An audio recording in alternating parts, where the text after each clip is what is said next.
Good morning and welcome to Real Talk with Claudia. I'm Claudia Ellis of Claudia's Decor, and today we're talking about authenticity without oversharing. A lot of my fellow creators won't go live because they're afraid of oversharing when they go live. That people will see either their nervousness, their struggles, whatever it is, fill in the blank, that they feel other people will see in them. So it stops them from hitting that live button. If you are an online business, if your business is online, you need to show up online. You need to hit that live button. People need to connect with the creator. And you, my friend, are the creator. You're the creator. You're the artist. You're the one that's putting your stuff out there for people to purchase. So you need to go live. This is your storefront. You're inviting people into your business. You're saying, hey, this is what I do. This is what I create. Let me help make your home comfy, cozy, and reflect you in the best way possible. So let's talk about it. A lot of creators struggle with this when you're trying to build an online business.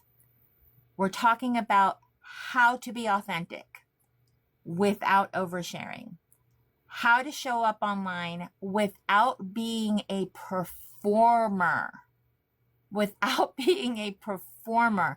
How to let people connect with you without feeling like you have to emotionally expose yourself to strangers in order to be liked.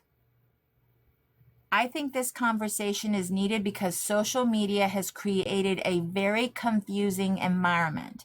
People are trying so hard to connect that sometimes they lose themselves in the process. Anybody? Anybody been there? And I think that's where a lot of people won't go live. They won't go live because they feel like they're losing themselves. They want to show up, they want to build community, but they're scared. Scared people won't like them. Scared they'll say the wrong thing. Scared nobody will show up. Scared that they'll be awkward. Scared that they'll freeze. Guys, you guys watched me have to restart. You watched me have to redo. Okay? This is all live, but I'm recording it so other people can watch it. That's why hitting the record button is necessary. I have to start recording in order to record for others. They're scared they'll be judged. How many people didn't want to hit that live button because they were scared that they would be judged? And here's the one that I struggled with. And I know that there are people currently watching that struggled with this too. They're scared that they're too much. They've been told. They have been told that they're too much. Oh, you're a lot. You're too much. You're too intense. You're too this. You're too that. Or maybe they're even scared that they're not enough. I'm not going to be able to entertain people. People aren't going to like me. People aren't going to see me for me. And because of that, instead of simply showing up as themselves, they start performing. And listen, people can only perform for so long. Eventually, who you really are starts leaking through, because maintaining a character is exhausting. Trying to become what you think people want is exhausting. Trying to sound smarter, louder, funnier, more dramatic, more emotional, more energetic than you normally are is exhausting. I'm not going to perform. I'm not going to perform. If I cannot show up for my audience authentically, I can show up tired, that's okay. I can show up not feeling myself, that's okay. But I'm not going to show up to get pity or to get attention or to hopefully somebody will see me and validate me. That's not how I'm going to show up. That's not okay with me. That's for me. I'm speaking for me. I think that's why so many creators burn out. And then they come back apologizing about being gone for so long. They're trying to maintain an online personality instead of just allowing people to experience who they are. If you can think right now, who are the creators that you watch or that you've watched or have been around for a very long time just show up as themselves? They just show up as themselves. They're not performative. If you've met them in person, they're exactly the same way. Exactly the same way in person as they are online. That's a breath of fresh air if you ask me. That's amazing if you ask me. Now let me say this clearly. Authenticity does not mean telling everybody everything. That's not authenticity. People don't need to know everything about you. You can, let me give you permission, in this space, in this online world where people can watch you that you don't even see are watching you, you don't need to put it all out there for them. You just don't. Put out what you are comfortable sharing. Keep it surface level. Everybody knows I have 2 daughters. Everybody knows that I'm married. Everybody knows that my husband's name is Kevin. Everybody knows that I live right outside Nashville, Tennessee. Those are comforts. That's a comfort level of sharing. I don't need to share more than that. There are some people that I've taken the relationship from online to in person and have been to my home. They know where I live. But that's the level I've gotten to with those people. It's not for everybody, and it's not for this. This is a one-sided relationship right now. I'm putting myself out there. You're not putting yourself out here. You're not talking back to me. You're not letting everybody know who you are and what you're about. This is me putting myself out here. Okay? Authenticity does not mean sharing every trauma, sharing every argument, sharing every private detail, sharing every emotional breakdown, or turning your audience into unpaid therapists. That's not authenticity. And honestly, that can actually make people very uncomfortable because there's a difference between connection and emotional dumping. Think about it. Think about some of the people that you watch. Think about some of the people that you watch and how it feels, how it makes you feel. And some people are just in it to hear the drama, the meltdown, the whatevers. And you have to decide if that's how you want to be known. Do you want people watching you just because they want to see you go nuts? Lose your cool? That's on you. If that's what you want, that's on you. And people will watch. People will watch that. There's a difference between connection and needing to feel understood. Do you crave being understood? Do people have to understand you? Do you have to explain yourself to people? Is that something that you innately want to do? Mind you, again, all I see is the number 7 up there. I see that you've tapped the screen 635 times. I see your names fly in and out of the screen, but I don't know you. And you only know what I tell you about me. That's it. That's the extent of our relationship. This screen is the boundary. This screen is the boundary. Does it protect me? No. Does it let you peek inside? It's like living in a bubble. You guys are coming into my space. This is my space. Okay? You're only going to get what I give. Okay? That is the extent of the relationship. Somebody could come in here and start spewing ugly stuff to me. Is that going to hurt me? Is that going to make me feel some kind of way? Only if I let it.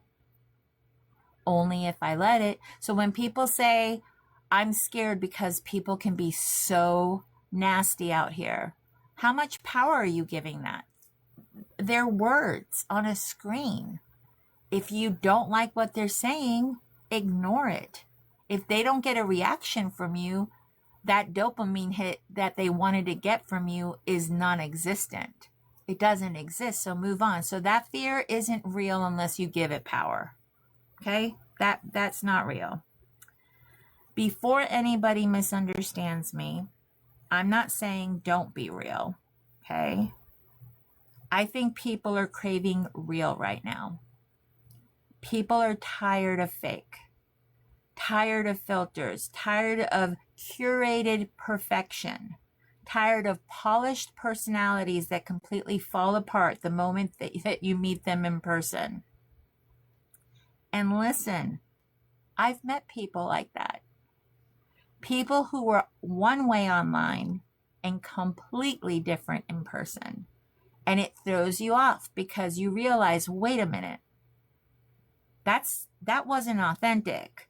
That was performative. And one thing I pride myself on is this. Who I am online is who I am in person. If I care about you online, I care about you in person.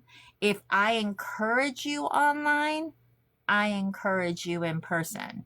If I pray for you online, I pray for you in person. I don't know how to separate those things.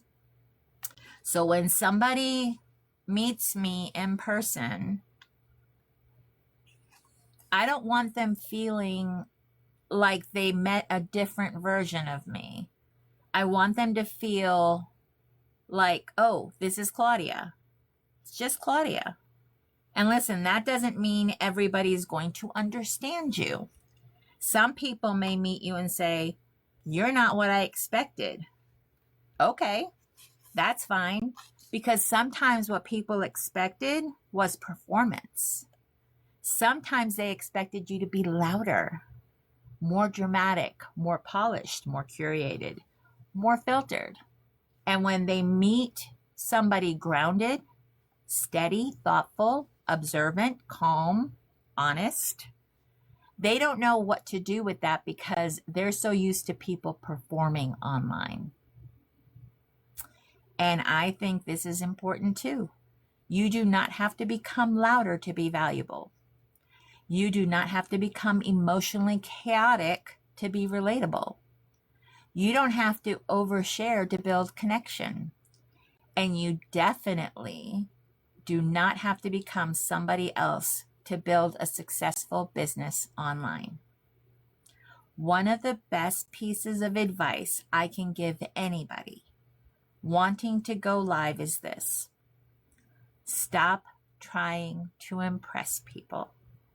Seriously. Stop trying to sound perfect. Stop trying to become a character.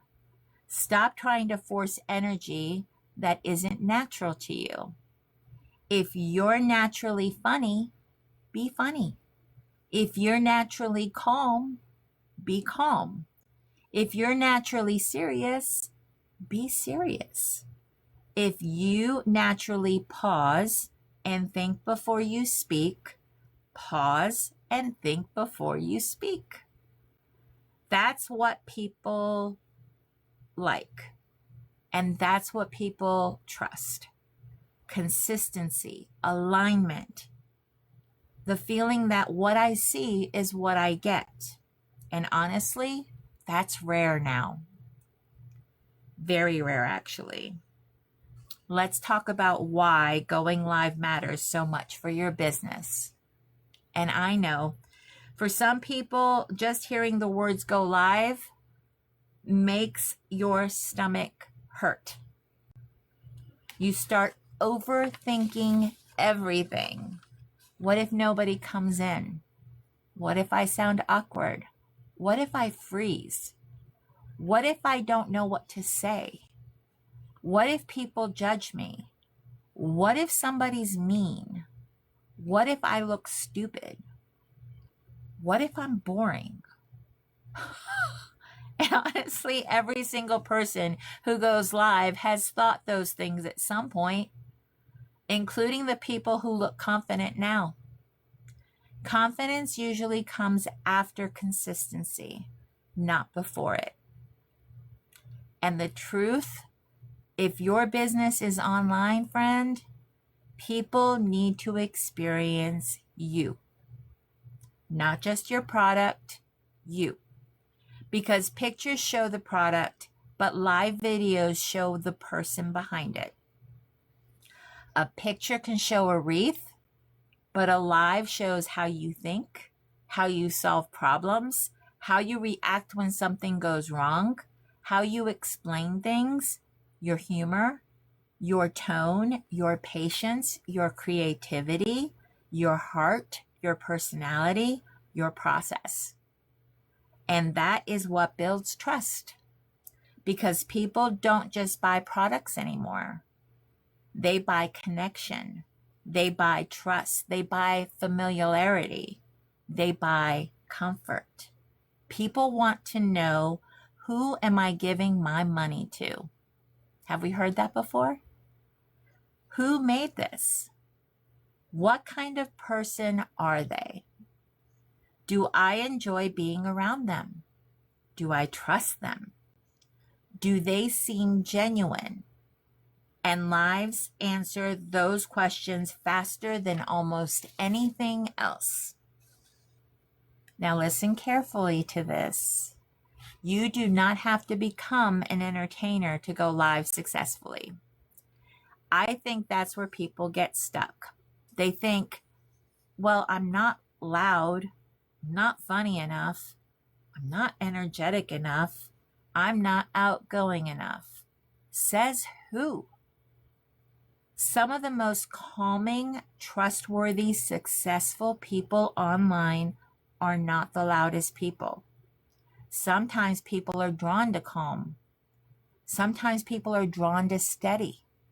Sometimes people are drawn to thoughtful. Sometimes people are drawn to somebody who simply feels safe. Are you that person? Can people freely ask you questions and you answer them? People want connection, and that could be you. You could be that connection. I think we underestimate how rare that feels now. There's so much performance online, so much noise, so much AI, so much trying to go viral, so much trying to get attention. That it's so much that when somebody shows up grounded and honest and authentic and real, and they can count on that person like being themselves, people notice that. People feel that connection. If somebody comes out of your live feeling inspired, encouraged, excited, they just ordered what you were making. They're excited. They cannot wait till that item gets to their home.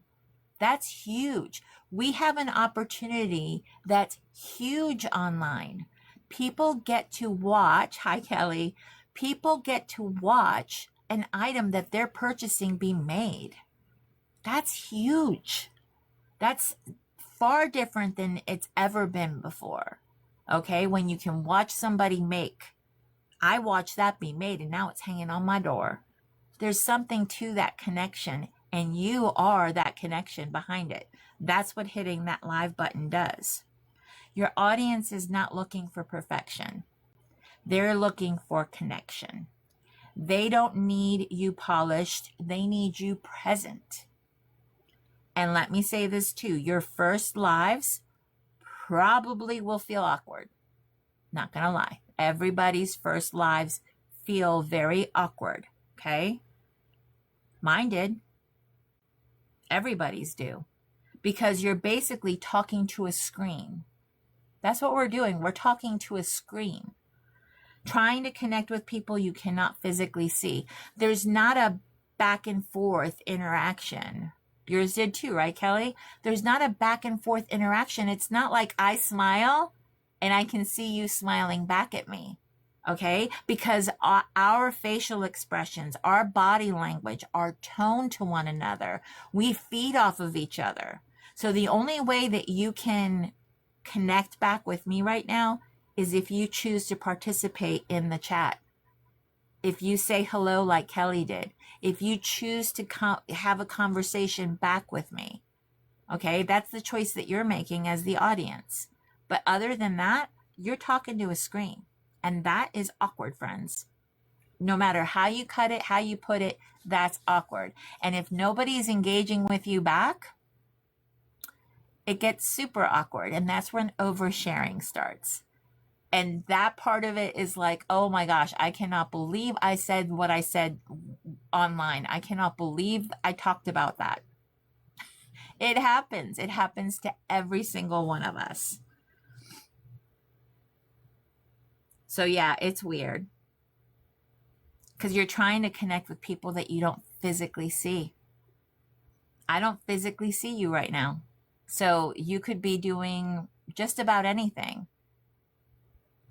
Michelle says, literally for me, my first time, I had an echo in my head. It wasn't really happening. It's hard. See? It is hard. It is hard. And the only way to combat those situations is to tell yourself some truths. First of all, because I'm on a screen, the only thing that I can control is me, right?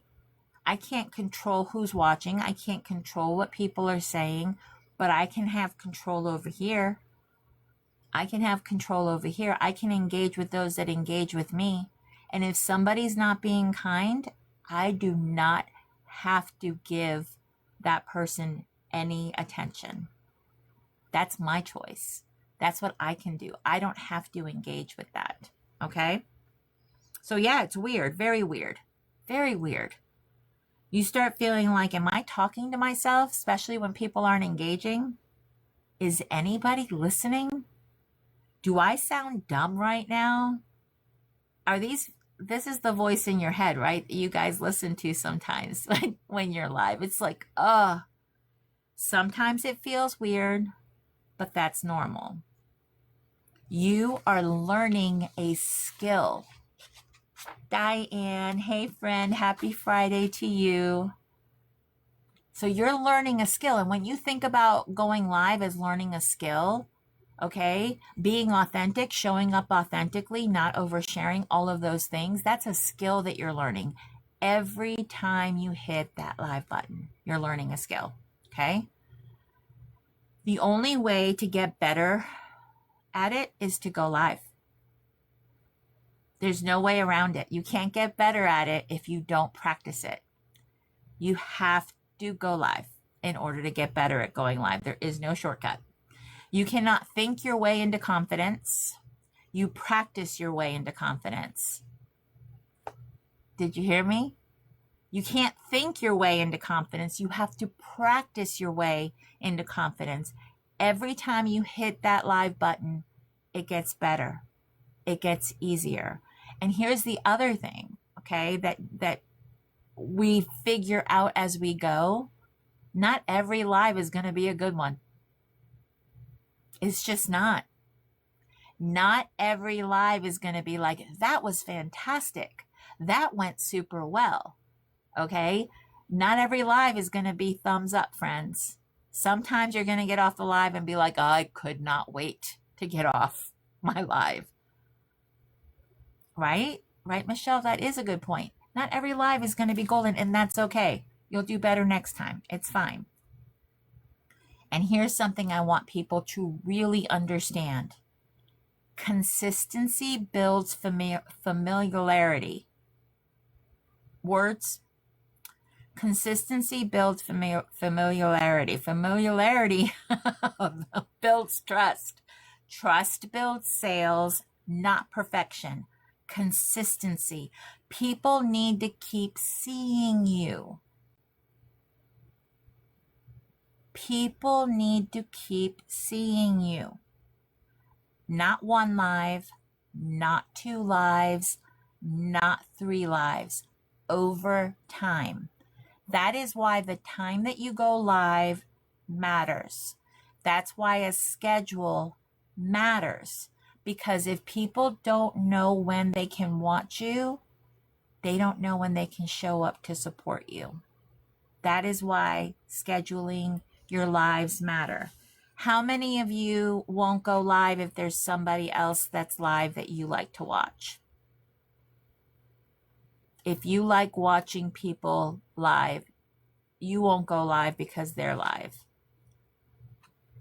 Because you don't want that competition, right? In the back of your head, you don't want that competition. But the truth of the matter is you need to go live consistently when you can go live, when you can show up for your audience on a regular basis. Period. Doesn't matter who else goes live. How many times have you made a schedule and then all of a sudden somebody else changes theirs and they're going in your same time slot?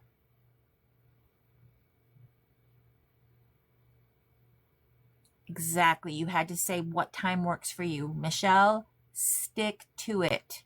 Because what matters more is you going on consistently for your audience. That matters more than anything else. If people know that they can watch you at this time on this day, whatever that is, they will show up. But they need to know that you're going to be there. It's that whole opening your business. Okay, if you think about you're opening the doors for people to come in to get to hang out with you for however long that is.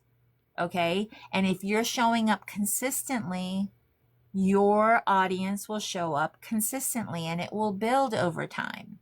And it will build over time, but you need to do it. Healthy connection happens over time.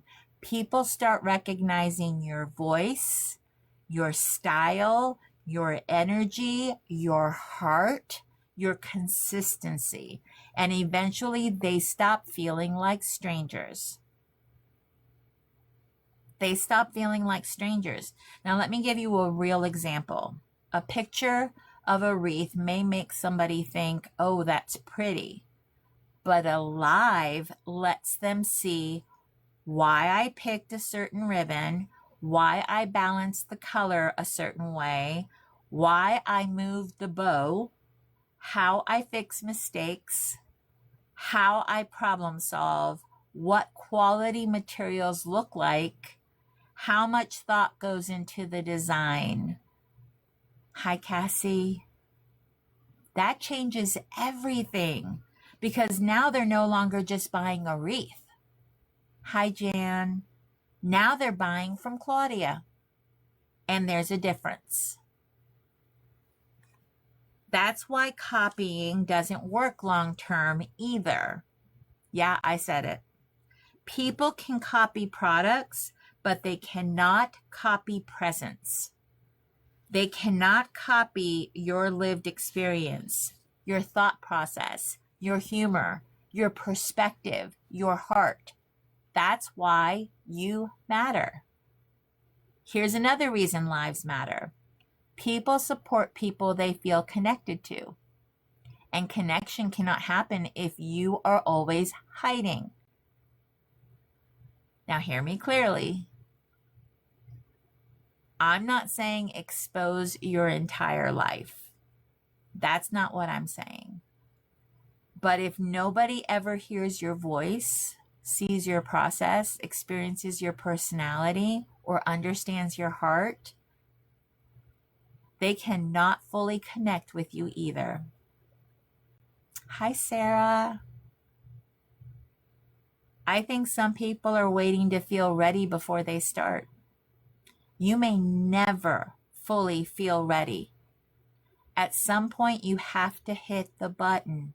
As nervous, awkward, unsure, even when you ramble a little, and just do it anyway. Do it anyway.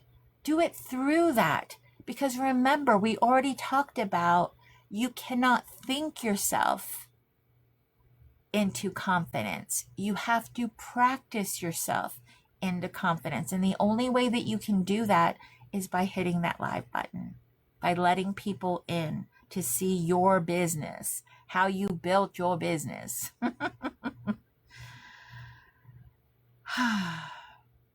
I think that the deeper issue for a lot of people, it's not fear of I don't think it's a fear of oversharing, okay? Every live teaches you something. Every live strengthens your voice. Every live helps you understand your audience better. Every live helps you become more comfortable being seen. How many people struggle with their having to look at themselves? Because that's all I can see right now. I see me. When I look up, I see me. How many people struggle looking at themselves? Because in order to read the chat, I'm right there. I'm telling you, these are all things that over time, practicing, doing it, get you past those things. See, Michelle says her voice kills you. Girl, my husband, when he's editing my stuff, I have to hear him over and over and over again going through my thing. I become numb to it. I don't pay attention to it anymore. It doesn't bother me. Just being in my own head, my voice drives me crazy. You have to project outward, not inward. In other words, if you're constantly thinking that other people are thinking of you the way you think of yourself, you're mistaken. That's not true. The way you have your own little mean person inside of you. You have your own little mean person telling you things that aren't true. Speaking to you things that aren't true, that other people don't even think. Like that didn't even cross their mind. That you have to quiet that little mean person inside of you, because what you think of yourself is not what others think of you. I know, crazy. It's so crazy, right? But it's true. It's so true. I think that it's a deeper issue for a lot of people. It's not the fear of technology, although that's become an excuse. It's fear of being seen, fear of being judged, fear of being accepted, and fear of not being enough. Fear. False evidence appearing real. That's what fear, the acronym for fear. False evidence appearing real. Because if you think about it, if you think about what those fears are and you actually say, but that's not true. I can't speak for how other people think about me. Half the time you guys aren't even thinking about me. So there's that. I'm like, no, that is false evidence appearing real, and it needs to get squashed. Just like a bug that you don't like, pick a bug that you don't like, squash it. Done. Okay? Squash it. Your people cannot find you if you keep hiding. Okay? Not everybody is supposed to connect with you. Not everybody is supposed to connect with you. Stop trying to appeal to everybody. You are not trying to build an audience of everybody. You are trying to find your people. Okay? The people who resonate with your energy, your personality. Hi, Tracy. Your communication style, your heart. And the only way they find you is if you show up consistently enough for them to recognize you. So before every live, instead of asking, what if people don't like me? Ask yourself, why do I want people to understand? What do I want people to understand about me, my business, and my process today? That changes the focus completely. Now the live becomes about serving, right? Not performing, teaching, not impressing, connecting, not proving. Okay, completely changes it. Are we feeling this today? Am I speaking to my people? Let me know in the chat. Now, let's go deeper into this idea of authenticity, because I think social media has completely confused people about what the word even means anymore. Somewhere along the way, people started believing if I'm authentic, I have to tell everybody everything. Every struggle, every emotion, every fight, every frustration, every disappointment, every private detail. That's not authenticity. That's exposure. And there is a difference. There is such a difference. Authenticity means alignment. It means who you are online matches who you are in real life. That's authenticity. It means people don't feel confused when they meet you in person. It means your personality isn't drastically different depending on who's watching. It means you're not constantly shape-shifting to fit whatever audience you're in front of. And I know that immediately you started thinking about people in your life that are like that. Depending on who the audience is, depends how they show up. The energy they show, they're audience driven. That's not authentic. That's not authentic. And listen, that takes confidence. Being authentic takes confidence because it means accepting that not everybody is going to like you. Not everybody is going to understand you. Not everybody is going to connect with your communication style. And not everybody is going to appreciate your personality. But guess what? That's okay. That's okay. Authenticity is not about being liked by everybody. It's about being real enough that the right people recognize you. Jan, you lack confidence in yourself. That is real. That is real. Confidence takes practice. Confidence takes practice. You have to practice being confident. You can't think yourself into confidence. Okay? Now let's talk about oversharing. Oversharing is usually rooted in one of a few things. Okay? Loneliness, validation seeking, fear of disconnect, emotional impulsiveness, or discomfort with silence. And social media makes this worse because when people respond emotionally to us, it temporarily feels like connection. It's temporary. That connection you feel is temporary. But attention and connection are not always the same thing. And listen carefully to this.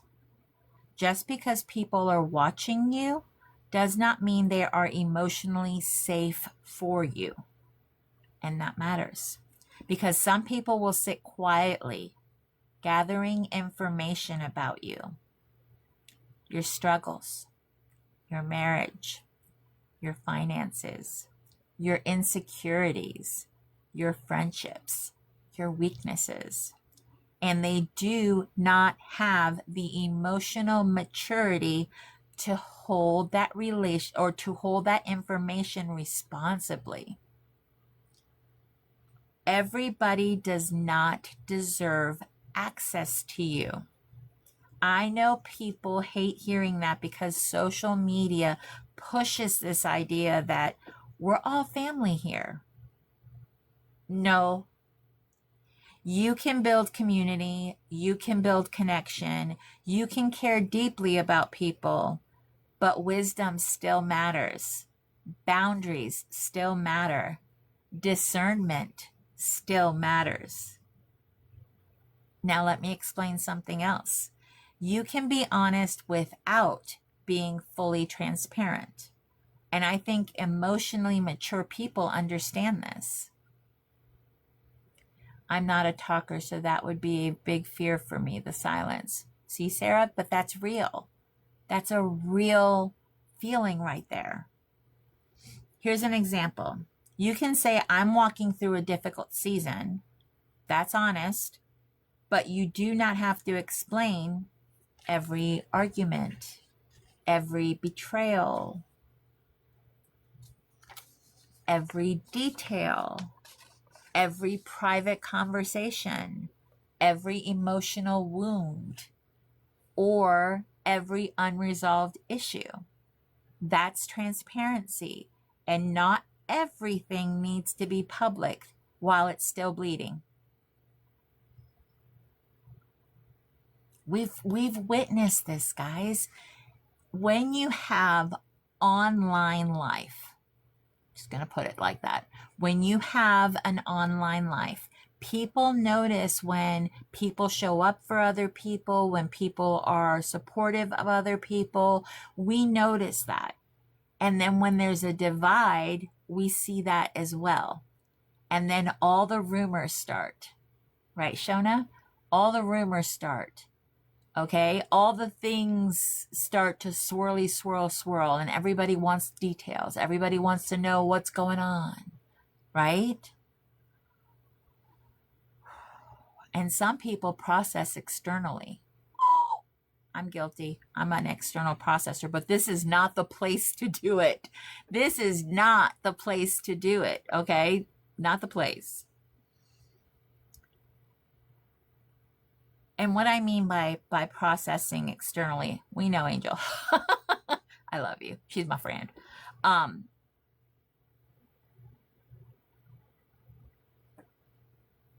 Processing externally meaning they feel something and immediately post it. Immediately go live. Immediately vague book, right? They're very vague. Immediately emotionally react online. I get so many inbox of why I cut someone off. So annoying. See? Shona, see? But let's talk about emotional maturity. You know, that check yourself thing. Emotional maturity sometimes looks like pausing, sitting with your emotions first, processing privately first, asking, do I actually want this online forever? Angel, I don't need to post it. And let me say this too. Some things feel very true emotionally in the moment, but look very different after you calm down. And social media does not always give people room to react emotional impulsiveness. Okay? That's why wisdom matters. That's why your circle matters. That's why the people that you surround yourself with matters. You need somebody to care enough to be like, I saw you posted this, take it off. Take it off. Let's come over here. Let's talk about this. Let's get it out over here. Let's not put it out there. Okay? You need to have the right circle of people around you that are watching out for you, that care enough about you. Okay? And here's another thing. Oversharing can actually make your audience uncomfortable. And I think creators don't always realize that. Because what starts happening is the audience starts to feel emotionally responsible for you. Now they feel pressure to comfort you, fix you, reassure you, validate you, or emotionally carry things they never agreed to carry. And over time, that becomes exhausting. And this is important. People may support emotional chaos temporarily, but long term, people trust stability.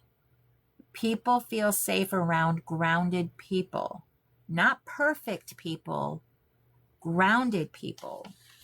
People who can be honest without emotionally unraveling constantly. I think one of the healthiest things creators can learn is this. Not every emotion needs an audience. That's important. Not every disappointment needs a post. Not every frustration needs a live. Not every hurt needs an explanation. Not every thought needs or deserves a microphone. Because some things are meant to be processed with God, trusted friends, family, a counselor, or privately within yourself, not with thousands of strangers online. Now, before somebody misunderstands me, I'm not saying be fake. I'm saying be wise. There's a difference.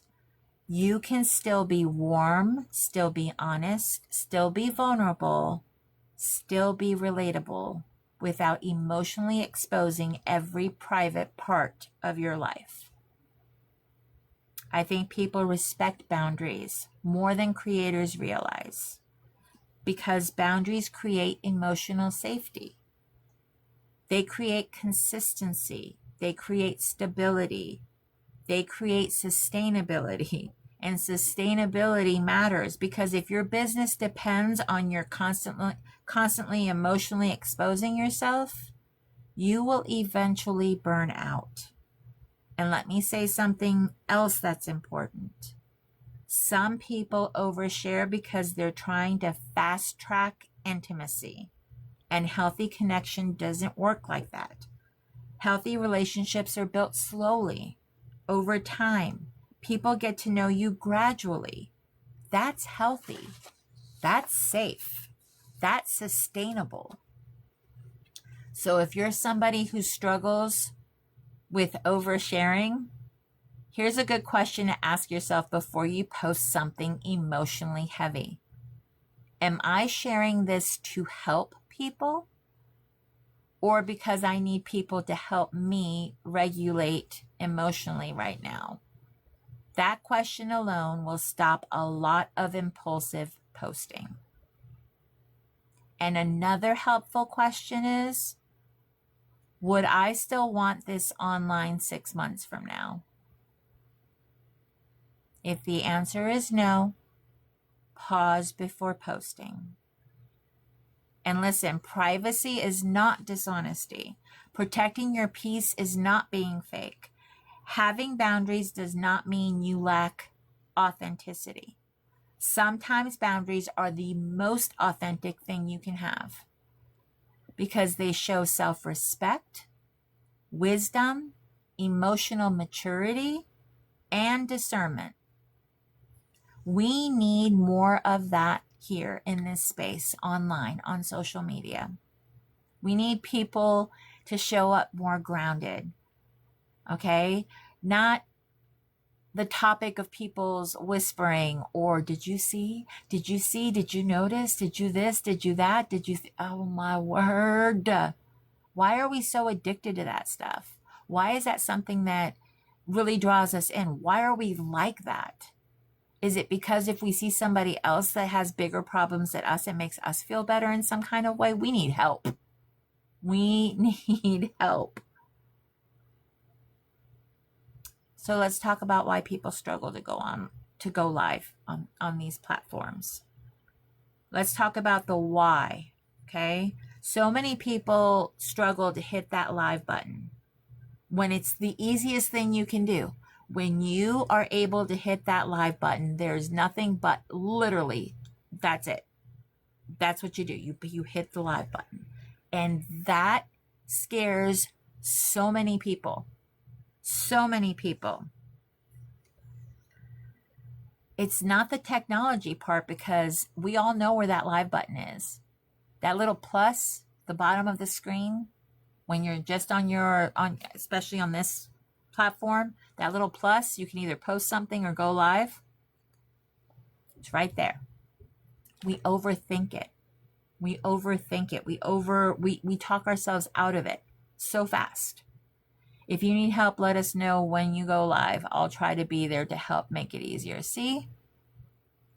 Angel and I have been in each other's circle for a long time, and we know we just need one person to show up for us, to keep the conversation going, to let us know that somebody else is on the other side of that screen. But that's all it takes, is one person. One person can help you with that. Going live forces you to be seen. Not edited, not filtered, not perfectly curated. Seen. People hear your pauses, your nervousness, your thought process, your personality, your energy, your confidence level, your insecurities, and that feels vulnerable. It does. It feels vulnerable. And I think a lot of people are terrified of rejection, not just online, just in general. It's so easy to, but I understand how hard it is. Exactly, right?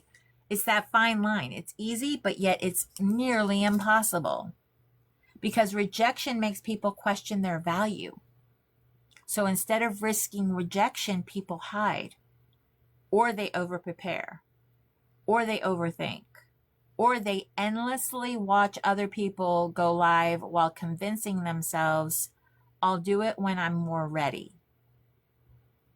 A lot of people are comparing themselves before they ever begin. They're watching creators who have been live for years, and comparing themselves on day one. That makes no sense. Thanks for the gifts, Angel. That makes no sense. Of course, your first live is awkward. Everybody's first live is awkward. I think people forget confidence is built through repetition, not before it. You become more comfortable the more you show up, the more you practice, the more you stop obsessing over yourself, and the more you focus on serving people instead of impressing them. You're serving people. You're not here to impress anybody. And let's be honest, a lot of people hit that live button already criticizing themselves. My voice sounds weird. I don't look right. I'm not entertaining enough. I don't know what to say. I'm boring. And because they're so focused on themselves, they can't focus on connecting, on that connection. Thanks for the gifts, sweet friend. Now listen carefully. People are not analyzing you nearly as much as you think they are. Most people are trying to figure out their own lives. Seriously. Sometimes the things you're insecure about are the very things that make you relatable. The things you're insecure about are the things that make you relatable. Your laugh, your pauses, your honesty, your awkward moments, your imperfections. Those things make people feel that human connection. And I think another huge fear people have, silence.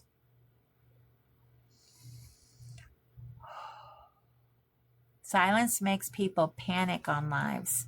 Nobody comments for 30 seconds and suddenly people start spiraling because 10 seconds on a live, watching the screen, hoping somebody comments is far different than 10 seconds silence by yourself.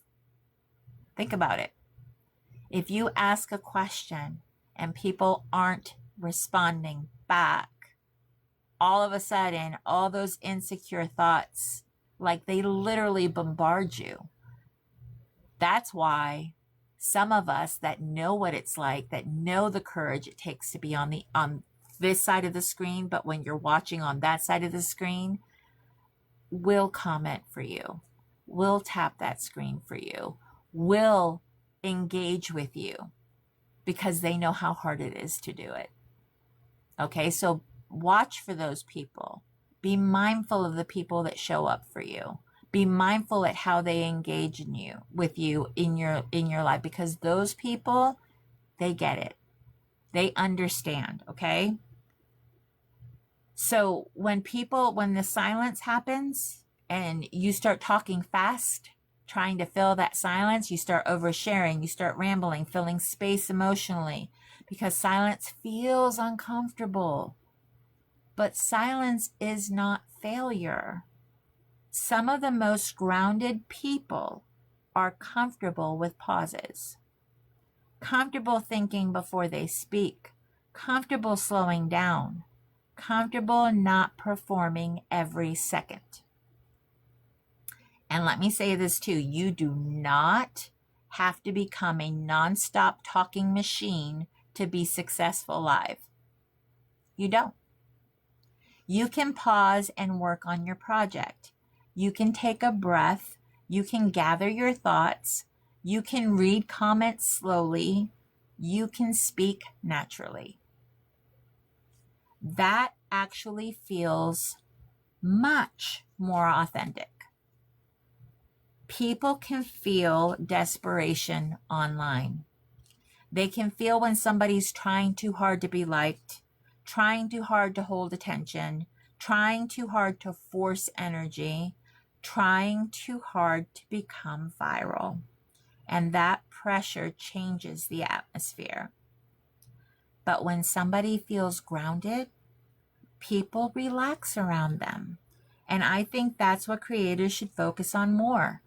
Not how do I become more impressive, but how do I become more comfortable being myself? That changes everything.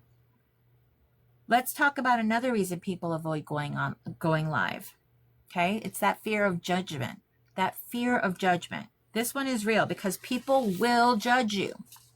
People absolutely will judge you. Some people will think you talk too much. Some people will think you're too quiet, too bold, too soft, too emotional, not emotional enough, too serious, too goofy. People project their preferences onto everybody else. But hear me clearly. Your job is not to be universally liked. That is impossible. Not possible. Impossible. You cannot be universally liked. Your job is to communicate clearly enough that the right people recognize you. That's it. I think a lot of creators are trying to attract everybody, and that's why they lose themselves. They keep adjusting their tone, their personality, their beliefs, their communication style, their boundaries, trying to keep everybody comfortable. And eventually, they no longer know who they are anymore. That's why authenticity matters, because authenticity creates stability. You're no longer shape-shifting depending on who's in the room. You're just you. Puzzle. There we go. And that's important. The goal is going live. Okay, your goal in going live is not perfect. Not perfection. The goal is connection. So, okay, so perfection, write that out, is less than connection. Okay, connection is far more important than perfection. Connection happens through consistency, not performance. Think about the people that you watch, consistently watch, that you look forward to seeing their next live for whatever reason. Why do you like going to that live?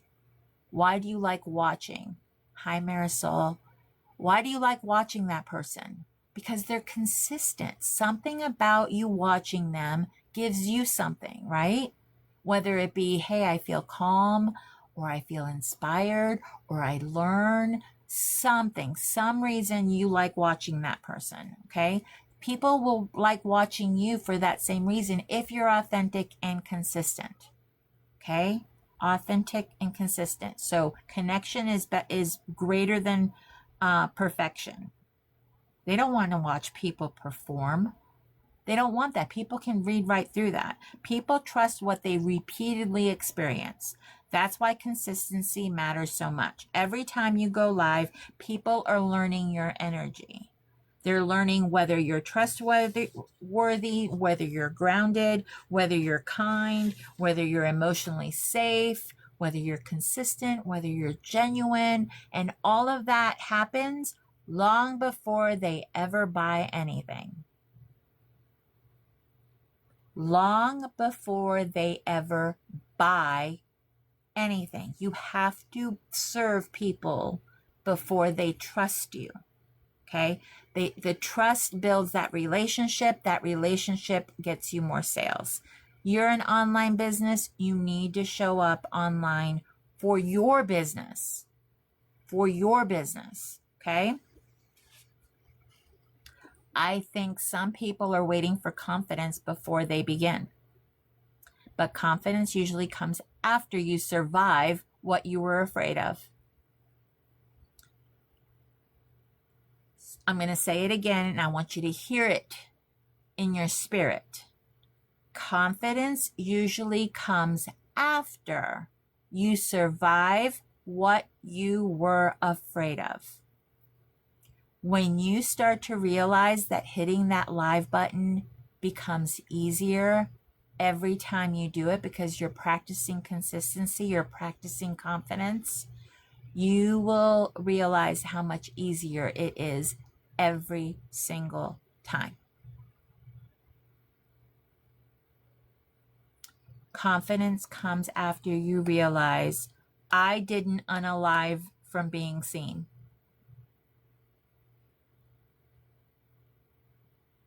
Because AI is what AI is. I can't say the actual word, but I didn't DIE from being seen, from hitting that live button.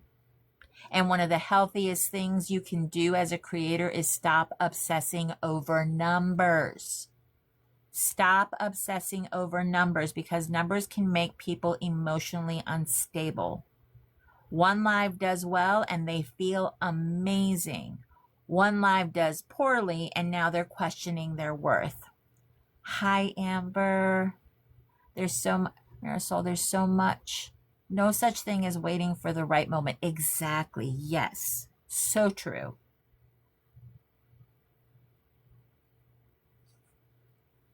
Gauging how you're doing live by the numbers is dangerous. Your value cannot rise and fall with engagement. Some of your best lives may have lower views.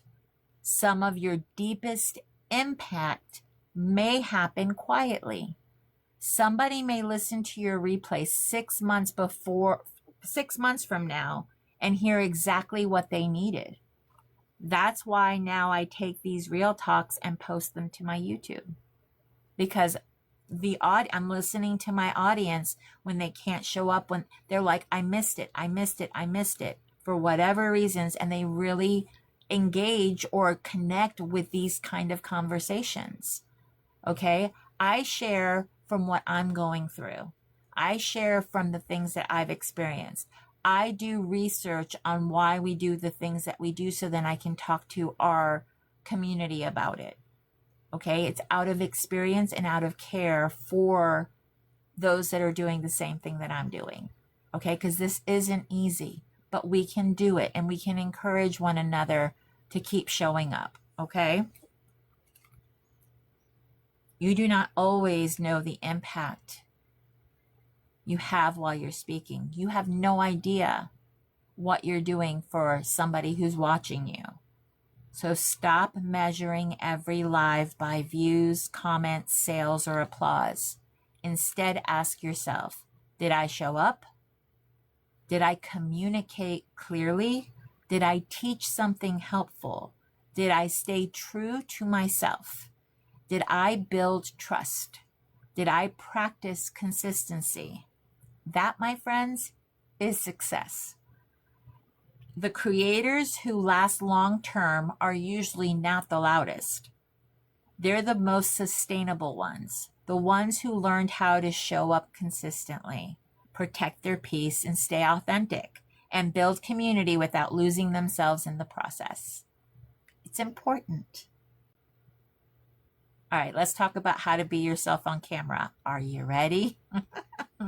Let's make this practical. Okay, let's make this practical because I think a lot of people hear be yourself, but nobody explains how to actually do that on camera, especially when you're nervous, especially when there are no viewers.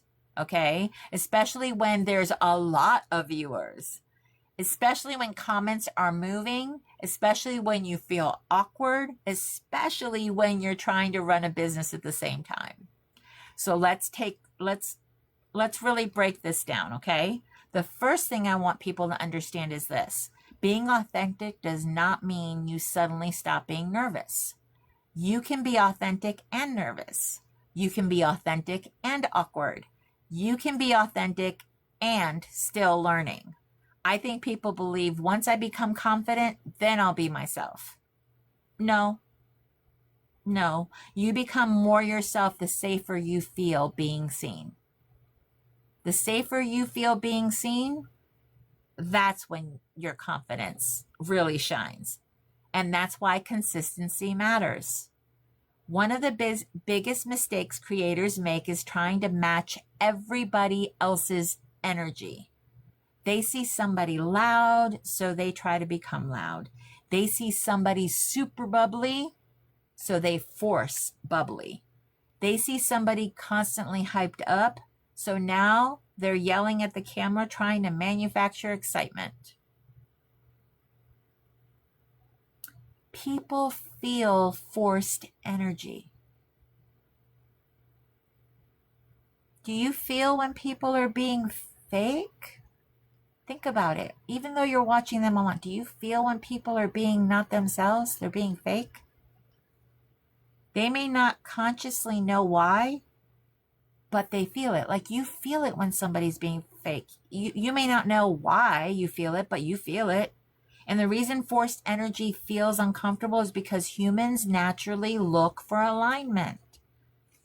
We're constantly reading tone, facial expressions, energy, body language, timing, eye contact, consistency. People can feel when somebody's trying too hard. I think some creators are exhausted because they are trying to maintain an online personality instead of simply showing up as themselves. That's tiring. Very tiring, because now every live becomes performance management. So let me help you simplify this. If you want to be authentic on camera, start acting like you're talking to one person. Not hundreds, not thousands, one person. Because think about it, when you are FaceTiming a loved one, a friend, or whatever, you're just talking. You're just looking at the camera, talking, having a good time, getting in that engagement back. When you go live, it's one-sided. You're not, it's like the person on the other end there's no camera. You can't see them. So you can't react to their facial expressions. You don't know if something's hitting right. You don't know if you were actually funny. I mean, LOL is great in the comments, but what's it like to actually see somebody cackling or falling back in laughter? It hits very different. It hits very different. So one person, when you're talking here, when you're going live and you're doing whatever you're doing, you're talking to one person. Picture one person sitting across from you at a kitchen table drinking coffee. This is coffee. I needed that. How would you naturally talk? You wouldn't scream at her. You wouldn't constantly perform. You wouldn't try to sound impressive every 30 seconds. You would talk. That's the energy people connect with. I think some people forget that social media has trained us to perform instead of communicate. There's a difference. Performance says, look at me. Connection says, sit with me. That's important. Come in. I invite you into my space. Come in. I'm working on this. Join me in my space. How can I answer your questions? How's your day going? What are you up to today? What's brought you joy? You know, all of those things. Come into my space, hang out, let's do this. So some practical tools for your lives is first, slow down. Seriously, most nervous creators talk way too fast. And the faster you talk, the more anxious your body feels. Slow speech creates grounded energy. Fast speech creates nervous energy. And silence is not failure. Pausing is not failure. Thinking before you speak is not failure. Some of the most trustworthy people pause before they answer because you can feel they're actually thinking. That creates safety. Stop trying to fill every second. This is huge. This is a huge mistake people feel happens on their lives. Nobody comments for 20 seconds and suddenly the creator panics. Then they start rambling, oversharing, talking too fast, or emotionally filling dead space. You do not need nonstop noise to keep people connected. Sometimes people are just listening while they clean, or driving, or working, or crafting, folding laundry.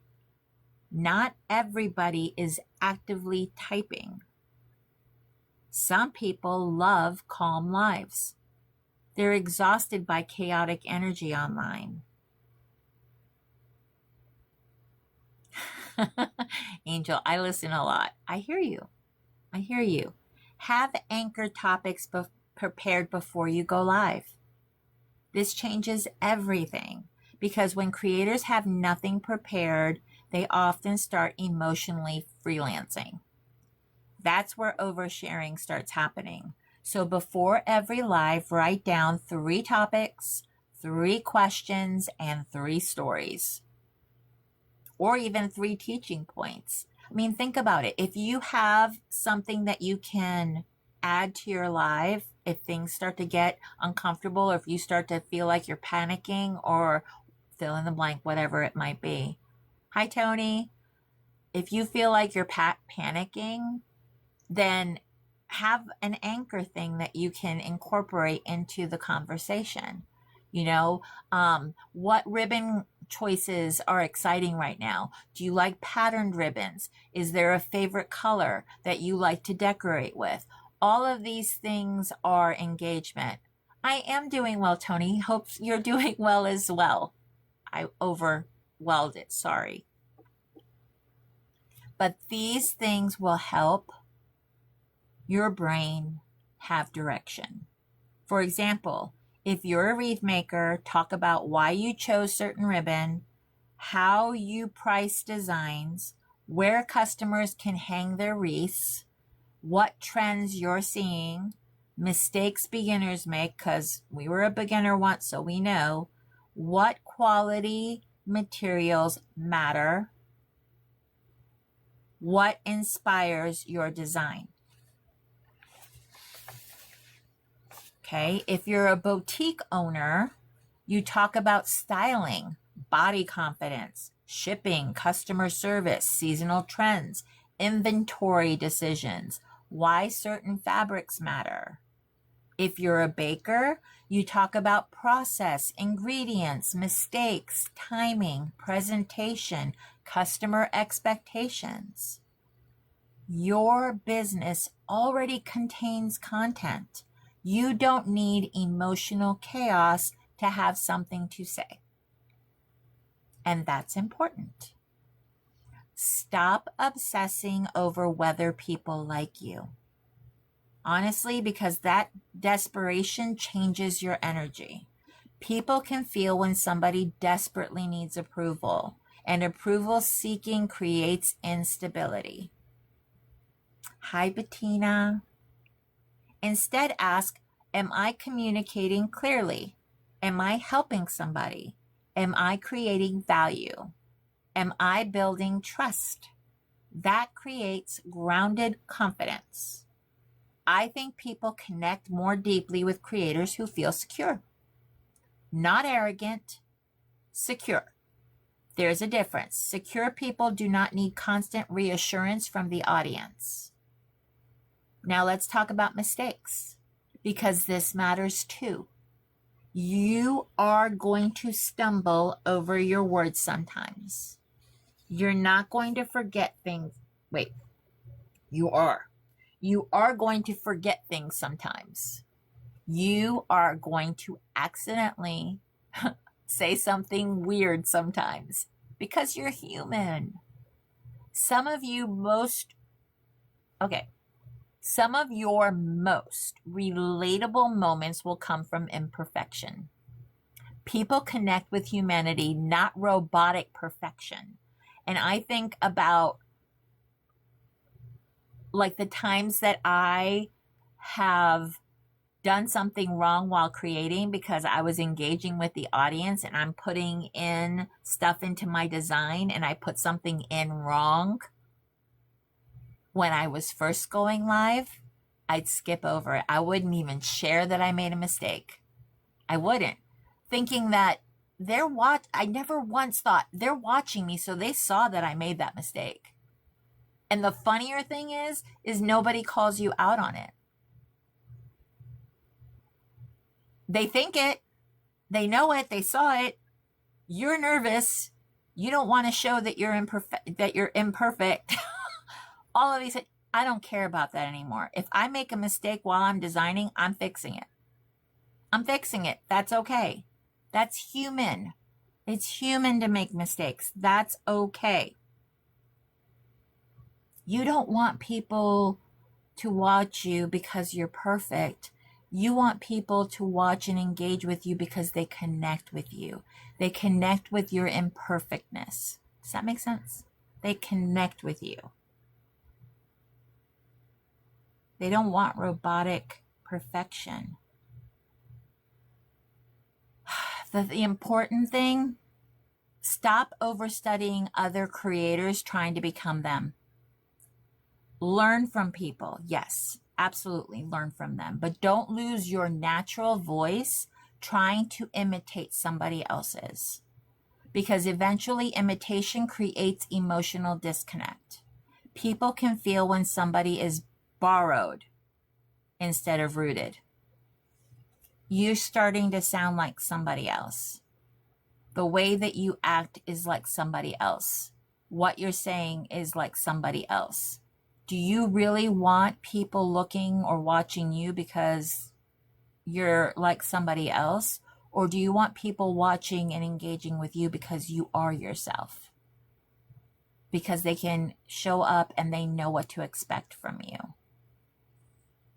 I don't know about you, but I don't want any to be like anybody else. My favorite shirt, I am perfectly imperfect. Yes. Yes. Don't lose your natural voice. Your goal is not how do I become the most impressive creator online? Your goal is how do I become more comfortable being seen honestly? That's a completely different goal.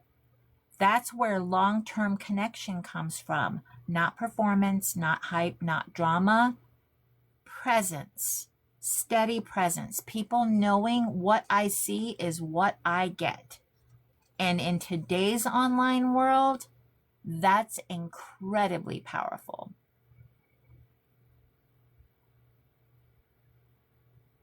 You want that tattooed?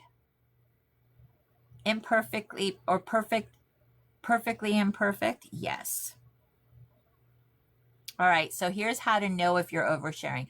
This is for all my oversharers in the chat because I know some of us are. Some of us are oversharers. I get it. This is really practical, okay? Because I think a lot of people genuinely do not know when they've crossed the line from authenticity into oversharing. Social media has blurred that line so much that people sometimes think emotional exposure is connection. It's not. So let's talk about how you know when you're oversharing. One of the biggest signs is this. You feel emotionally exposed after the live ends. That feeling where the live cuts off and suddenly you think, why did I say that? That was too much.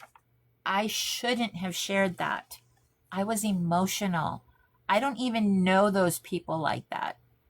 That's usually your nervous system telling you you crossed one of your own boundaries. And listen, we're all probably done it at some point. We're probably going to do it at some point, especially when emotions are high, especially when we feel lonely, especially when we feel unseen, especially when we desperately want connection. But emotional impulsiveness online can create consequences that last much longer than the emotion itself. Another sign you may be oversharing is this: you are processing your emotions publicly in real time. That's important. There's a difference between sharing wisdom after you've processed something and emotionally unraveling while you're still in the middle of it.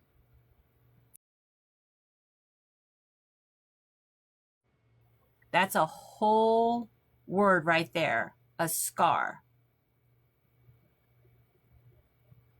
A scar says, I survived this. I learned from this. I grew from this. An open wound says, I'm actively bleeding and don't know what to do with these emotions. And social media is not always a safe place for open wounds. Now, hear me clearly. I'm not saying people have to pretend life is perfect. That's fake too. I'm saying timing matters. Boundaries matter. Discernment matters. Sometimes people overshare because they mistake attention for support. That's deep, because comments and reactions can temporarily feel like comfort, and not everybody commenting actually cares deeply about your well-being. Some people are curious. Some people are entertained.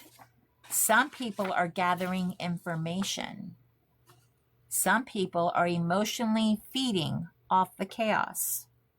And this is why discernment matters online. Everybody clapping for your vulnerability is not automatically emotionally safe for you. Another sign of oversharing is this: you start feeling emotionally dependent on your audience. You need comments to feel okay. You need reassurance constantly. You need people validating your emotions every live. That creates an unhealthy cycle, because now your emotional stability is attached to an audience response. Doesn't that feel dangerous? And let's talk about something else people don't discuss enough. Oversharing can unintentionally manipulate the atmosphere of the live. Now, before people get defensive, let me explain what I mean. When somebody constantly emotionally dumps online, the audience starts to feel responsible for emotionally carrying the creator. Now, people feel guilty leaving the live, guilty not commenting, guilty not comforting, guilty not rescuing. That changes the energy completely. People come online for different reasons. Some people come to learn. Some people come to laugh, be inspired. Some people come to relax. Some people come to shop or to feel connected or escape stress for a little while.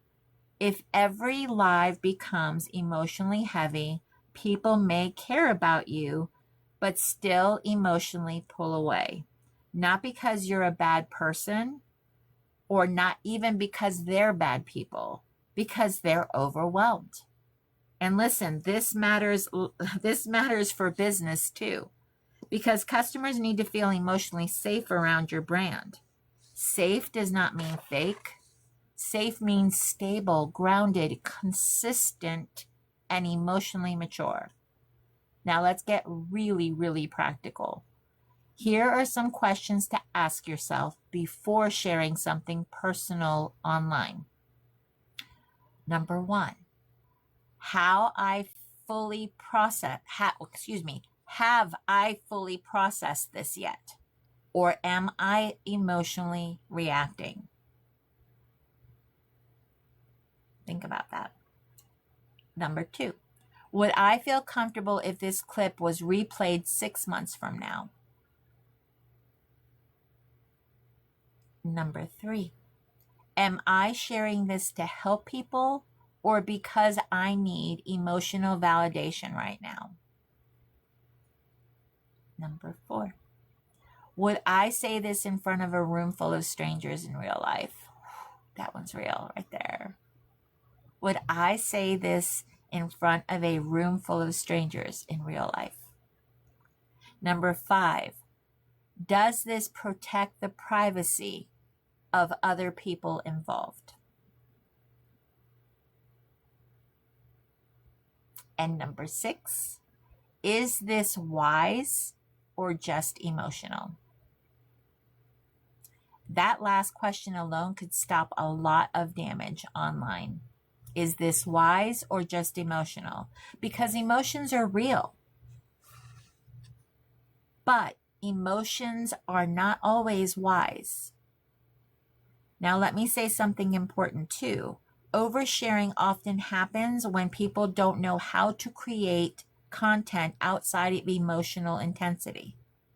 So every live becomes drama, venting, crying, vague posting, or emotionally reacting. But your business cannot survive long term on emotional crisis energy. That's exhausting for you and your audience. You need sustainable content. Teaching, encouragement, humor, process, stories with purpose, lessons learned, thoughtful conversation, education, perspective. That creates longevity. You want people to come and show up because they're your audience, your people. I think some creators fear that boundaries will make them less relatable, but healthy boundaries actually build more trust because grounded people feel safer to be around. People know what to expect from you, how to communicate, what environment they're walking into. There's nothing wrong with protecting sacred parts of your life. Nothing. Nothing wrong with that. Your marriage does not belong to the internet. Your children do not belong to the internet. Your private grief does not belong to the internet. Your friendships do not belong to the internet. Some things grow healthier in private. The older I get, the more I value privacy. Not secrecy, privacy. There's a difference. Privacy protects peace, and peace matters, especially if you want to stay emotionally healthy while building an online business long term. So if you take anything from this section, let it be this. You do not need to emotionally expose yourself to prove you are authentic. Real connection is built through consistency, honesty, presence, wisdom, and emotional maturity, not emotional chaos. Okay? Thanks, Marisol. Yes, she said. Now let's talk about something deeper, because I think a lot of people are not actually looking for views. They're looking for connection. Those are not always the same thing. You can have attention without connection. You can have followers without relationships. You can have views and still feel lonely. That's important. And I think social media has created this illusion that visibility automatically equals belonging. It doesn't.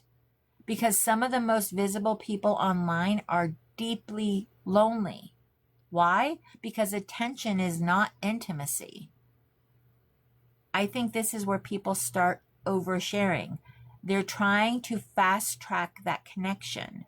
They're trying to create closeness instantly. And healthy relationships don't work like that.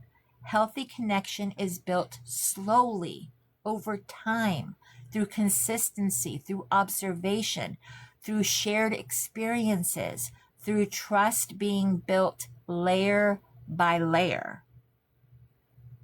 That's true both online and in real life. Think about real friendships, the ones that you have in your everyday life. You don't meet somebody once and immediately tell them your deepest wounds.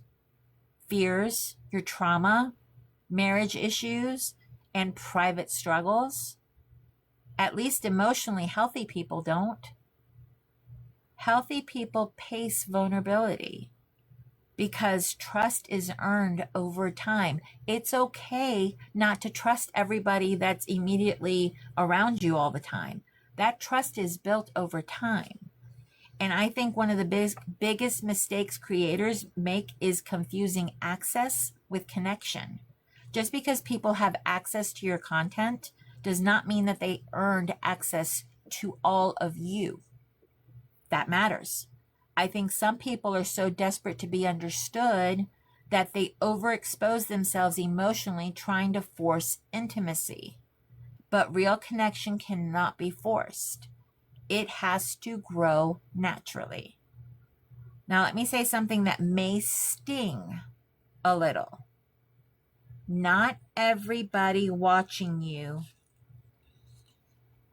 is rooting for you, is cheering you on. Not everybody clapping for you loves you. Not everybody complimenting you supports you deeply. Not everybody in your comments is emotionally safe. And I think creators need discernment about that, because online spaces can create false intimacy. Right, Angel? So true. People start feeling these people really know me. But do they? Or do they know the version of you that you shared publicly? There's a difference. I think one of the healthiest things creators can learn is this. Everybody does not deserve full access to you. That is not arrogance. That is wisdom. Now hear me clearly. I'm not saying become cold. I'm not saying become guarded and disconnected. I'm saying learn the difference between being open and being unprotected. That's important, because healthy people can be warm without emotionally handing strangers unrestricted access to their life. I think some people are terrified of boundaries because they fear boundaries will make them unlikable. But boundaries actually teach people how to respect you. And people who get angry about healthy boundaries are often people benefiting from your lack of them. Now let's talk about another hard truth. Some people are transactional. And I know people don't like hearing that, but it's true. Some people connect with others based on usefulness. If they think you can help them, they show up. If they think you can elevate them, they show up. If they think you have resources, attention, influence, opportunity, access, or knowledge, they show up. But the moment they no longer see value, some disappear. And listen carefully. That says something about them, not about you. You cannot build your identity around who stays and who leaves, because people are inconsistent. And honestly, silence tells you a lot about people too. Communication matters. I believe emotionally mature people communicate, even when it's uncomfortable. And I know this may sound strong, but silence can absolutely become manipulation, because silence leaves people emotionally suspended, wondering, questioning, replaying conversations, trying to interpret what happened. Clear communication is kinder than confusion. Now, does that mean every relationship survives? No. Sometimes people grow apart. Sometimes alignment changes. Sometimes seasons shift. That's life. But emotionally mature people communicate honestly instead of disappearing into avoidance. I respect honesty more than performance. Tell me the truth, even if it hurts. because truth allows clarity. Confusion creates emotional instability. Now let's bring this back to going live and online business. One of the reasons authenticity matters so much online is because eventually people meet you. Maybe at events, maybe on trips, maybe through collaborations, maybe through friendships, maybe through conferences, and eventually the online version and the real life version of you collide. People can only perform for so long. Eventually, their energy reveals them. Their consistency reveals them. Their communication reveals them. Their character reveals them. Time reveals people. And listen, that's why authenticity matters more than strategy long term. Because strategy may attract attention temporarily, but authenticity builds trust over time. I think some of the strongest creators are the ones who are emotionally grounded enough to say, I don't need everybody to like me. That's freedom right there. Because once you stop needing universal approval, you stop performing.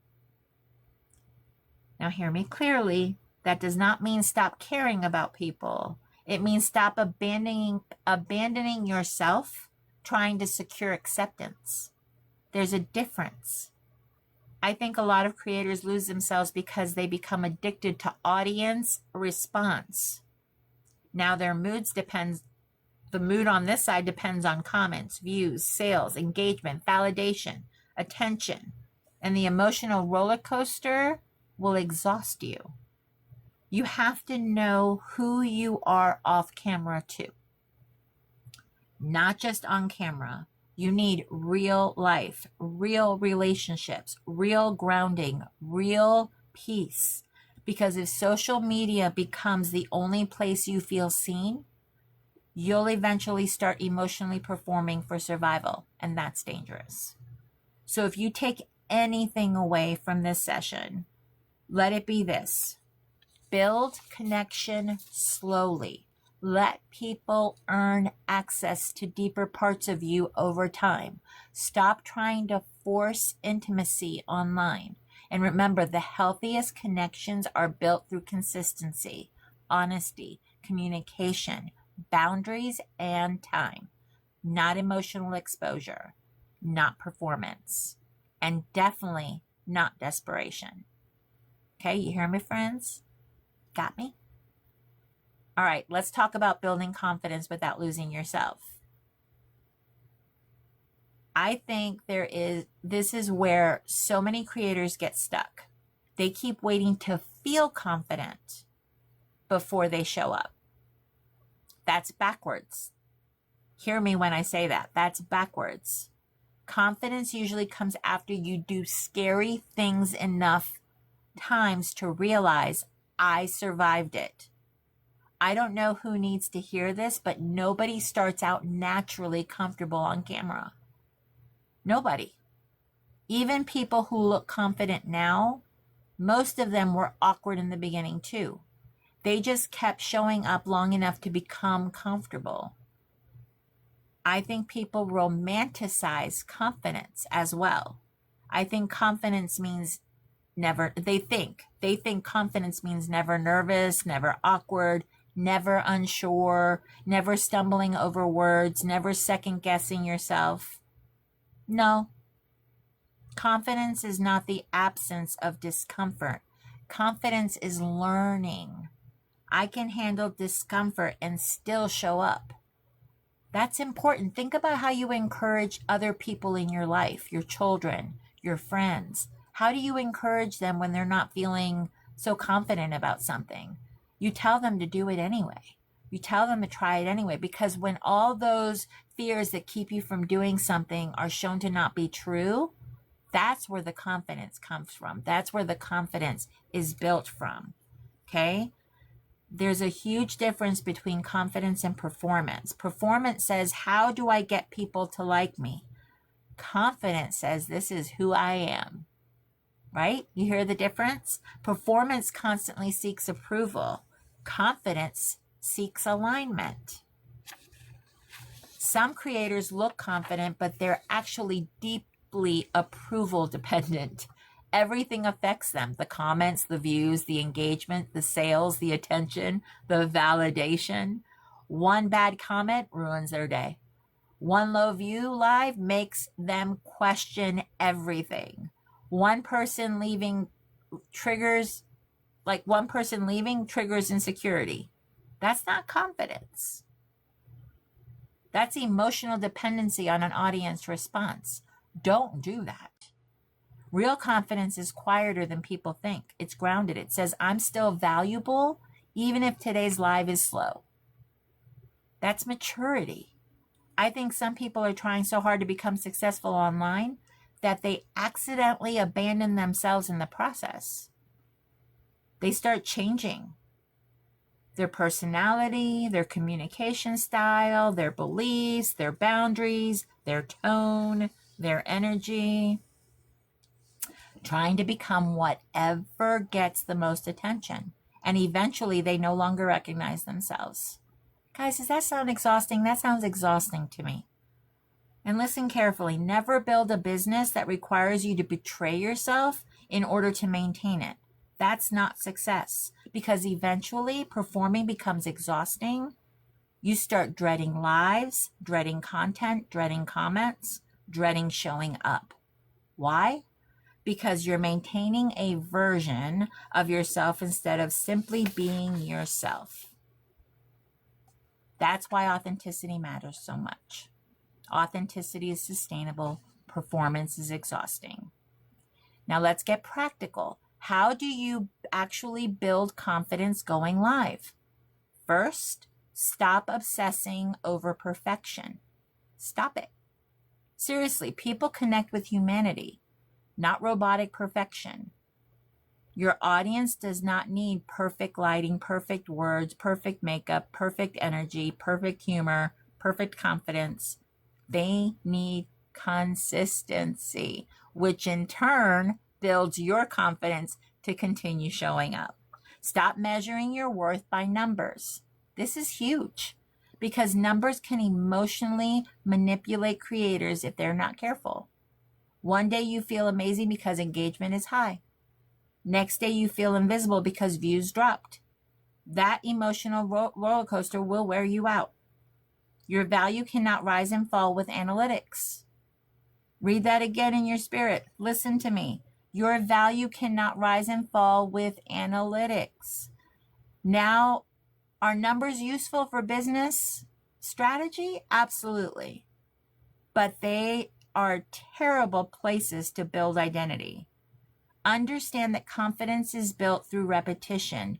The more you go live, the more normal it feels. The more you speak, the more natural your voice becomes. The more you teach, the more confident you become in your knowledge. The more you stop overanalyzing yourself, the easier connection becomes. I think too many creators quit before they even become comfortable. They judge themselves too early. One awkward live and suddenly I'm terrible at this. No, you're learning. There's a difference. Now, let me say something important too. You do not need everybody to connect with you. I would love for everybody in here to follow me. I would love for all of you to get sore fingers by tapping that screen. But that is not why I'm here. I'm here because I feel that this is important to talk about. I feel that this will clear up a lot of people's ability to put themselves out there. I feel that this conversation will give somebody the courage to say to a friend that they've met online that's doing the same thing that they're doing, hey, I want to go live. Would you mind coming into my live and just talking to me so it doesn't feel so lonely or so awkward? Hello, who wouldn't want to be that for somebody? Who wouldn't want to show up for somebody who asked you to be there for them? I just think that that is the most honoring thing that anybody could ever ask me to do for them. Do you know that that means a lot to me, to be able to be there for somebody? I'm a helper. I can't help wanting to see everybody succeed, but that's why I'm here. I'm here for you, for you to feel like you're not the only one out here struggling, okay? All right. So you don't need everybody to connect with you. That will set somebody free today. That will. Stop trying to make everybody your audience. Some people are not your people, and that's okay. Because when you stop trying to appeal to everybody, you finally relax enough to be yourself. And that is when your real audience starts to find you. Now let's talk about criticism for a minute, because if you go live long enough, you will eventually deal with criticism, and that's part of visibility. Not all criticism deserves equal emotional weight. Some criticism is helpful, some criticism is projection, some criticism is insecurity, some criticism is simply people wanting access to your energy or to ruin your energy for you. You have to learn discernment. Not every opinion deserves emotional residency in your mind. The stronger you become internally, the less dependent you become on external validation. That doesn't mean you stop caring about people. It means your identity is no longer controlled by public reaction. Now let's talk about this. Comparison. Comparison destroys confidence fast because social media makes people compare numbers, followers, engagement, sales, personality, looks, creativity, homes, marriages, friendships, everything. Comparison is dangerous because you are comparing your real life to somebody else's curated highlights, and that's not reality. And listen, someone else being successful does not mean there is less room for you. I hope somebody heard that. Someone else being successful does not mean there is less room for you. Their success is not your rejection. You do not need to become them to succeed. You need to become more comfortable being you. That's the goal. Be more comfortable being you. One of the most powerful things a creator can do is becoming emotionally grounded enough to say, I don't need to perform to deserve connection. That changes everything. Because once you stop chasing approval, you finally have enough emotional energy left to actually serve people well. That's where the magic happens. Not when you become the loudest creator, not when you become the most dramatic creator, but when you become consistent, grounded, authentic, and emotionally mature and comfortable enough to let people experience the real you over time. That builds lasting trust. That builds lasting community. That builds sustainable success. All right, let's go over some practical tools. And they're super, super practical because I never want Real Talk to just be, here's a bunch of thoughts. I want people walking away with tools, something they can actually use. Because honestly, a lot of people want to go live. They just don't know how. Or they overcomplicate it so much that they never start. So let me simplify this for you. Your live does not need to be perfect. It needs to have direction, consistency, and intention. That's it. Now, one of the biggest mistakes creators make is this. They hit the live button with no plan, no direction, no talking points, no structure. And then when silence happens, panic starts. That's when people start rambling, oversharing, emotionally filling space, or awkwardly repeating themselves. So let me give you simple structure. This structure works whether you're a wreath maker, a boutique owner, an artist, baker, coach, creator, or small business owner. Okay? Step 1, welcome people in. Don't overthink this. Just become warm and approachable. Hey, friends, I'm so glad you're here. Good morning, everybody. Happy Friday. Come on in while I get started. Simple.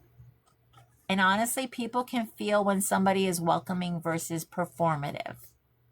Step 2, introduce yourself. Do not assume people know who you are. Every live has new people. Okay? So I would say, hey guys, I'm Claudia with Claudia's Door Decor, and today I'm working on da da da da. Okay? Step 3, give the live a purpose. This matters because direction creates confidence. If you know where the live is going, your audience feels more relaxed too. For example, today I'm talking about authenticity online while I work on this wreath. I'm not working on a wreath, but you get the point. Or today I'm going to show you how I build a bow and also talk about consistency in business. Now people know what to expect. But I don't combine the two. I don't know if I should, but it's interesting. Oftentimes my live will go into, helping people feel better about themselves, because this world, man, don't you ever feel like you're in a dryer with a bunch of, the balls that people put into the dryer to keep things from static? Don't you feel like you're just rolling around with all this stuff all the time in life? That can be a lot for people. Step 4, talk through your process. And this is huge for creators. Do not underestimate how interesting your process is to other people. Now, this is where it gets tricky, because if you are trying to sell your items, but you're talking about what you're doing, how you're doing it, you're going to attract people who want to learn what you're doing. And they're different. It's a different audience. So that can be kind of, borderline on the edge there for you. But you have to do what feels normal to you. Okay? What feels normal to you could be fascinating for somebody else. Why you choose certain colors in your designs could be absolutely mind blown for other people. Like, oh my gosh, I never thought about putting those two things together. Right? It's happened to you. I know it's happened to me. Why quality materials matter? Because they last longer. Why pricing matters? Because you don't want to lose money if you're a handmade maker. If you're making handmade items, you don't want to lose money, right? Why you change something. Something didn't look right on a design that you made, so maybe you want to change it. What lessons you've learned. People love understanding process. Teaching creates confidence because now you stop focusing on, do people like me? And start focusing on, am I helping somebody understand something today? That shift changes your energy completely. Ask simple questions. This is step 5. Ask simple questions. This keeps connection flowing naturally, not forced, natural. Questions like, do you all decorate for every season?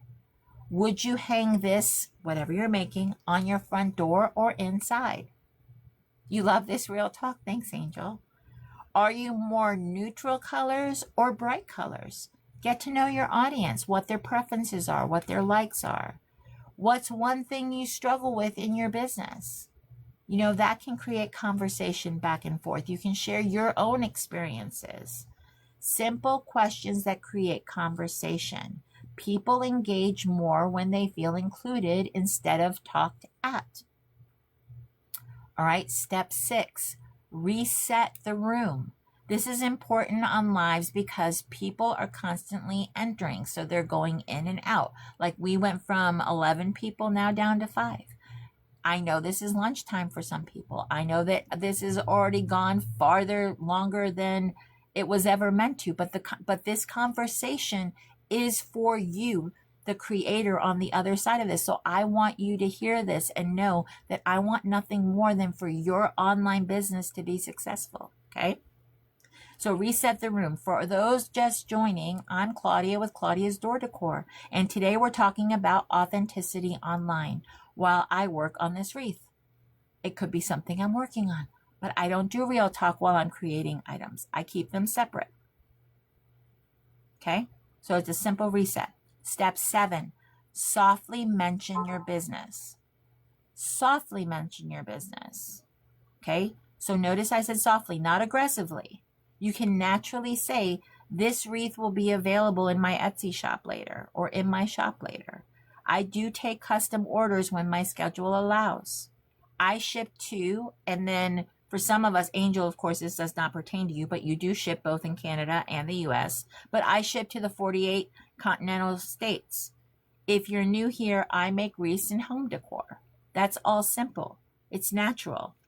People buy more when they feel relaxed, not pressured. Now let's talk about another practical tool. Prepare talking points before the live. This changes everything. Write down 3 stories, 3 teaching points, 3 questions, and 3 business topics. Now your brain has direction, because when creators don't prepare properly, they emotionally freestyle. And emotional freestyling is usually when oversharing happens. Now let me give you another helpful tool. Stop staring at your viewer count. Stop looking at the number of people that are in here. Stop looking at the numbers, okay? That number will emotionally manipulate you even if you don't realize it, okay? 5 viewers, teach anyway. 50 viewers, teach anyway. 200 viewers, teach anyway. Your job is consistency, not controlling numbers, okay? Some of your most important lives may feel quiet, but quiet does not mean unimportant. Some people are listening silently. Some people watch replays later. Some people never comment but consistently support you. That was directly pointed at me. Angel, you know I love you. Some people are learning quietly. Never assume silence means failure. Now let's talk about nervousness, because this matters too. If you're nervous about going live, good. That means you care. What you don't want is panic. So before you go live, slow your breathing.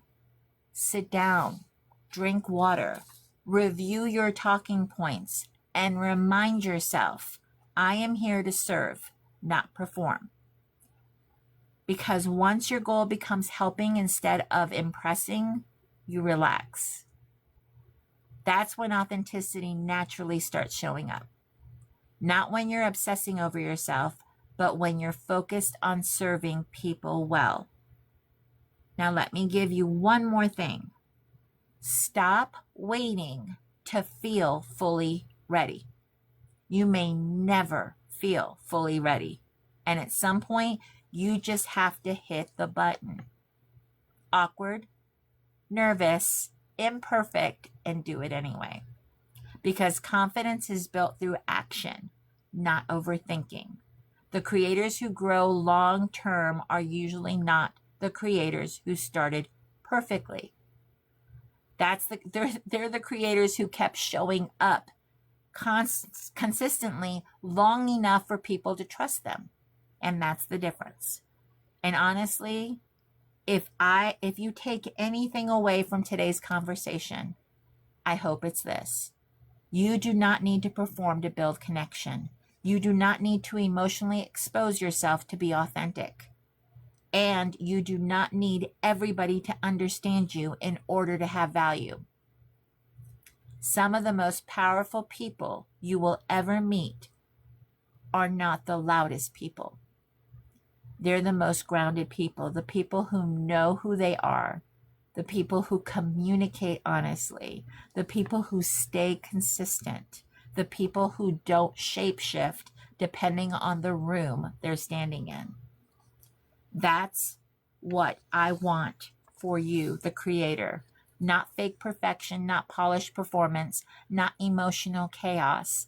I want people to feel safe enough to show up as themselves. because your audience does not need another copy of somebody else. They need you, your perspective, your voice, your humor, your process, your story, your energy. That's what builds real connection over time. And listen, if you are somebody who has been scared to go live, I really want to encourage you today. Stop waiting until you feel fully confident. You may never feel fully ready or confident. At some point, you just have to hit the button while you're nervous, while you're awkward, while you're still learning, and do it anyway. Because confidence is not built through hiding. Confidence is built through showing up consistently enough to realize I survived being seen. Some people won't get you. Some people won't understand your communication style. Some people may expect you to be more performative, more dramatic, more polished, more loud. That's okay. You are not trying to build connection with everybody. You are trying to find your people. The people who resonate with honesty, consistency, authenticity, emotional maturity, growth, peace, and genuine connection. The internet needs more grounded people, more thoughtful people, more emotionally mature people, more creators who care more about serving than performing. And let me say this too before we close. Protect your peace. Protect your emotional health. Protect your private life. Protect your relationships. Protect your joy. Yes, do it afraid. Not everything belongs online. Some things become more beautiful because they stayed sacred. So if you're building an online business, show up, be consistent, teach people, encourage people, let people experience you over time. But don't lose yourself trying to be accepted by strangers. Okay, don't lose yourself. Thank you guys so much for spending part of your Friday with me here on Real Talk with Claudia. I appreciate every single one of you more than you know. And next week's Real Talk is going to be a little different because I'll actually be coming to you guys from the road. I'm heading to Savannah, Georgia for Candy Cruise event, and I cannot wait. I'm excited. I'm looking forward to seeing people in person, getting out of routine a little bit, experiencing something different. I think next week's conversation from the road is going to be really special. So make sure you're following along because you're probably going to have some stories, some laughs, some reflection, and who knows what else we're going to hit on the road. I appreciate you. Sarah, you're welcome. You're welcome. And until next time, keep showing up, keep growing, keep protecting your peace, and keep creating a life and business that actually feels authentic to you. All right, friends, until next time, this is Claudia signing out. Have a wonderful weekend.